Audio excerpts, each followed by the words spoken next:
Hey everybody, I'm back. And first things first, I need to apologize for how long it's been since I've done a video that includes my voice. That wasn't an accident. I actually did a handful of videos in the last couple of weeks where I was silently turning pages in an album. I put in written notes. I had the worst flu for the longest time and just was feeling like death. And so I did not record anything with my voice during that time.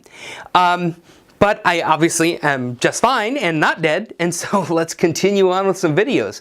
So I actually have a lot of product lined up that I owe videos on. This is going to be about the FLM Berlin. I'm going to get to that in a couple of seconds, but just to give you a couple of teasers of what's coming up in the next few days, I have several different backpacks. I've got Peak Design, a couple of different ones from Think Tank / Mindshift, and then also one from F-Stop Gear. I have the Pluto trigger. I got that from them to give a review. So that is going to be coming up very, very shortly. I have a ton of albums that I didn't already review. I'm working on a written article on that will appear over at photographerscooperative.com. And I'm going through in pretty extensive detail what papers they have available, their print processes and whatnot, on about 8 or 9 different print labs for album production. So if that's of interest, check it out over there.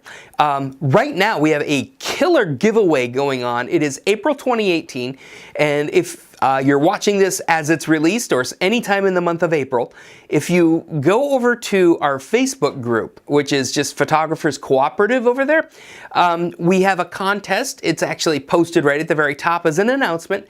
Nick Page is our judge. It's a landscape contest, and the winner is going to get a full access to the Out of Chicago conference in Chicago, June 22nd through 24th, I believe it is. So a huge thank you to Chris Smith for doing that. Also a huge shout out to Nick Page for being willing to judge. And so we're really looking forward to that. We just kicked that off yesterday. All right, so enough of all the other stuff. Let's talk about tripods for a second. So if you've watched my older videos, you may have seen where my very first FLM tripod that I ever got was this one. It's the FLM CP26. It was a Kickstarter or Indiegogo or one of those crowdfunded type things as a travel tripod. And if you haven't watched the video, I'll link it up at the end. It's pretty hilarious because I hadn't seen FLM's gear yet when I opened it up and I tested it and tried it in front of the camera. I totally embarrassed myself at how excited I was. But since then, I've basically converted over to being exclusively, I shoot all FLM. So that is, but you get to see, before I had actually evolved to having that opinion, it's pretty hysterical. Just a real quick rundown. This is the CP26. This guy is a 2.6 pound tripod, which is just over a kilogram, and it will hold up to 22 pounds or 10 kilograms. I use it with my 5D Mark IV and a 70-200, completely stable, absolutely incredible. And the build quality on these legs are just amazing. The second FLM tripod that I ever got was this one. This is the CP30. This is actually a part of a kit, the CP30 L3 Pro. And so I got the set of legs and this 48mm ball head as a set. And again, I have a totally separate video on that. I'll do that as my other video linked at the end, so I don't have to do a whole complete rundown on him. But just for quick reference in terms of carrying capacity and weight and whatnot, this is a 3.5 pound tripod that will, which is 1.65 kilograms, and it will hold up to 35 pounds or 15 kilograms. So this is actually the tripod that I shoot virtually all the time. This is my main go-to tripod, and I love it. I keep the travel tripod in my car for an emergency. If I'm going to be carrying stuff around all day and I want something super duper light, I go with that. But at only 3.5 pounds, I can take this anywhere. The only reason why sometimes I go with the 26 instead of the 30 is the length. If you look, and I actually have both of them right here, you can see obviously, well, this one's not all the way in, but you can see that the length is obviously considerably different. So, so that is those. All right, today's subject of the video is actually the FLM 38.4 Berlin. This tripod is definitely entering the market of a very, very beefy, heavy-duty tripod. You can see here there's a bubble level on the top.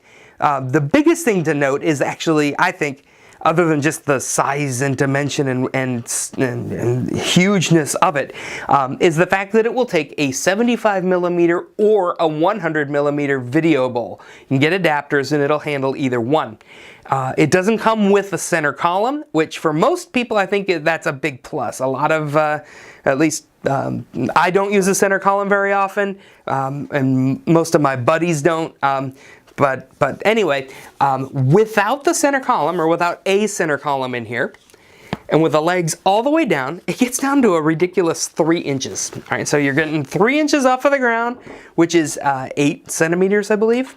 At full extended legs, and the full height, it gets up to 56 inches, which I think is 143 centimeters. It's kind of hard to keep all the data straight in your brain sometimes, at least in my brain. So at 56 inches tall, it's not immensely tall, but it certainly is tall enough.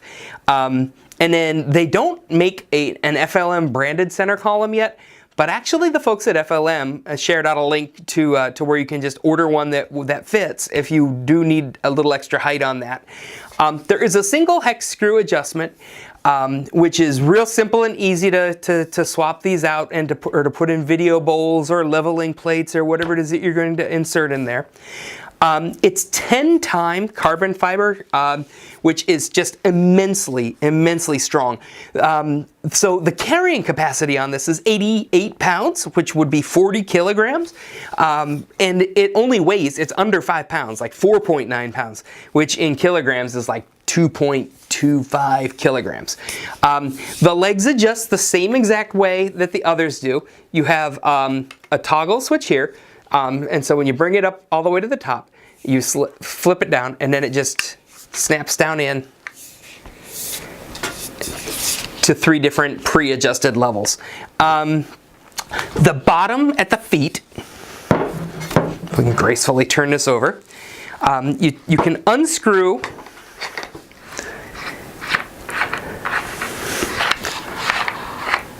the rubber foot, and you have a spike underneath.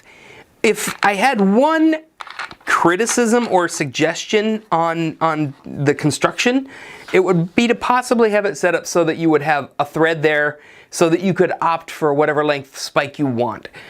This is not a super long spike, and so I think it might be about a ½ inch or so, and it doesn't go down to a super sharp point either. It's not it just goes down to probably about 1 millimeter or 2 wide, semi-pointy thing. If you wanted like an absolutely sharp spike to dig into the mud or something, you don't have the option to put one on here. All in all, I don't think that's a big, massive, huge problem, but it's something that they could consider when they're looking at tweaking for the future. The most appealing thing on this thing at all, or overall, is actually price. This went on their website. They have it set up on the website where you can actually order this one directly from FLM online. Most of the time you can't. I actually can put you directly in touch with the rep, and he will hook you up with a fantastic deal. And he does actually send me back a little commission, which I usually try to turn around and work in to make some sort of a product, build up so that I can get more product or something. But just so everybody's aware, if you go through him, you get a big discount. I get a little commission, and it's a nice win-win for everybody. So if this video has been helpful to you and helping you to decide to get this, toss me a line. I'll put you in touch with him. He's an amazing guy to work with.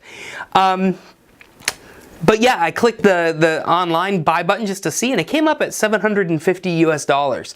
I'm not sure how much it fluctuates depending on exchange rate because they are based in Canada. It may. I'm not sure if it does or not. But it was originally, when they did their Indiegogo campaign, it was supposed to come to market over $800, and they came in under by 50 bucks, which is like an unheard of thing. So super cool of them to do that. So yeah, that is basically it. Very quickly before I wrap up, if you happen to be a Civil War fan and a portrait photography fan and a photography nut, I have a really neat opportunity. My buddy Connor Hibbs over at Connor Hibbs Photography and myself we're going to combine together and host a workshop in Gettysburg.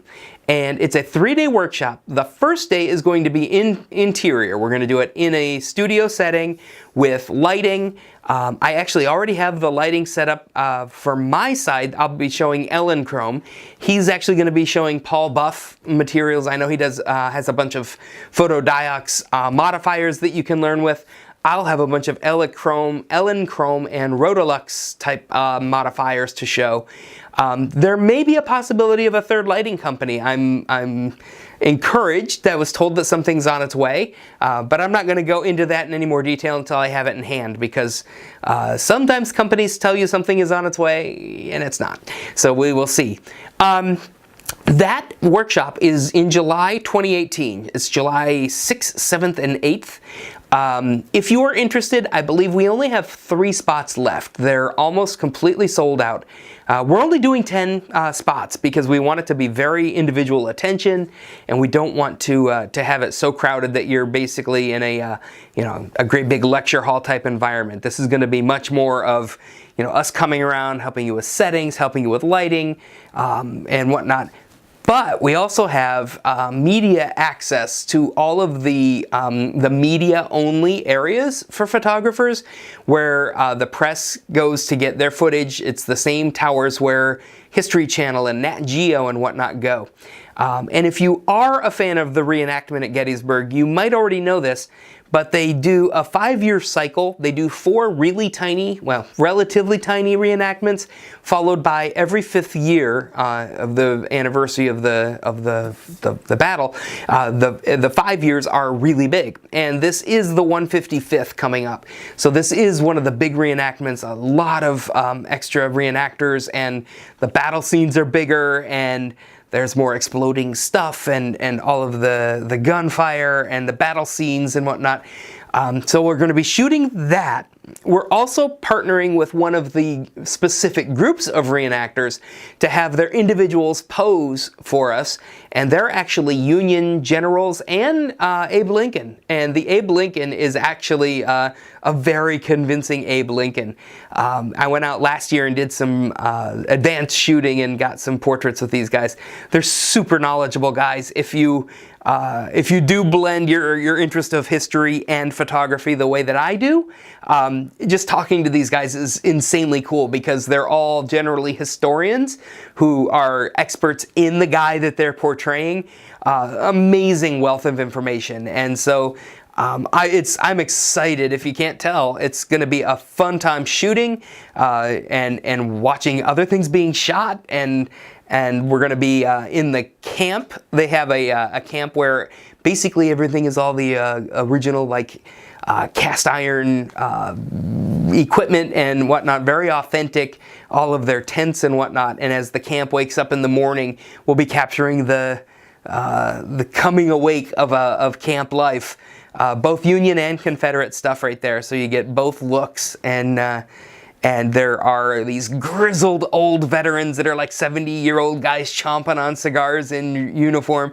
And then there's young, I've got a couple of pictures from last year of just maybe a 1.5-year-old baby in period clothing and whatnot. So there's so much there to shoot. It will be an awesome 3 days. So if you're interested in that, drop me a line. You can just send it mark@markcmorrisphotography.com, or you can message me through YouTube, or if you're in touch with Connor Hibbs, get in touch with him. And yeah, let's meet up and have some fun. Awesome. I hope you have a great week, and I will be back really soon with another video. Have a great day.